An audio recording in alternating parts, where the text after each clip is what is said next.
It was the summer of 1995. I was 11 years old. My name is Samantha, but everyone calls me Sam. This is the time when kids still roamed neighborhoods until the streetlights came on, and the most we had for entertainment was our bikes, Super Nintendo, and each other. I lived in a small town in Indiana, one of those places where everyone knew your dog's name, and the biggest thing to happen all year was the 4th of July parade. That summer, we'd formed our own little crew. Me, Tommy, Lisa, Aaron, and Mikey. We spent nearly every day exploring the woods, climbing junk piles, daring each other to do stupid stuff. You know, kid things. Then one night, something strange happened. It was a Saturday, hot and sticky. The kind of night where the heat just stuck to you. We were all camped out in Tommy's backyard, trying to sleep in a beat-up tent, when Aaron suddenly sat up and said, "Do you hear that?" We paused, listened, and then we heard it too. Music. Faint, distant, but clear. It sounded like carousel music, that whimsical, slightly warped tune that always plays at carnivals. We peeked out of the tent, and across the field, where Old Man Decker's land used to stretch, were lights. Bright, flickering lights. Red and yellow. A Ferris wheel silhouette slowly turning against the dark sky. "What the hell?" Mikey whispered. "There's no carnival around here." But there it was. A whole damn carnival, glowing in the dark like it had been dropped there overnight. No announcements, no posters, no traffic, just appeared. We had to check it out. We weren't supposed to leave the yard, but this was too weird to pass up.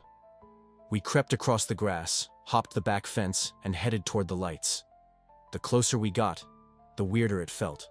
The colors were too bright. The air smelled like stale popcorn and burnt sugar.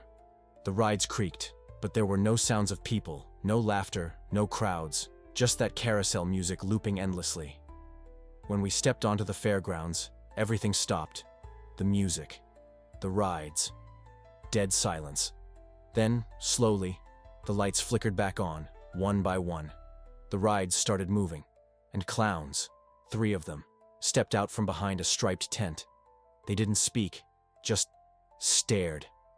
Their faces were painted, but wrong. The mouths were too wide, the eyes too flat. One had a tear painted beneath his eye. Another had no mouth at all, just skin stretched tight across where lips should be. Tommy whispered, "I don't like this." But Lisa, ever the brave one, said, "They're just actors. Come on." So we walked in. There were no tickets, no lines, no people. Just us, the rides, and the clowns. We wandered past a rusted tilt-a-whirl that groaned without anyone riding it.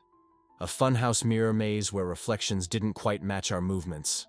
A dunk tank with no water, but a clown sitting motionless above the pit, staring at us as if waiting. We tried a ring toss booth, and the rings wouldn't land. They just bounced unnaturally, like the laws of gravity were off. At one point, Mikey leaned in toward a prize booth and swore he saw himself behind the counter, wearing a clown nose and smiling. We only stayed about 15 minutes, but it felt longer. Something about that place made our skin crawl.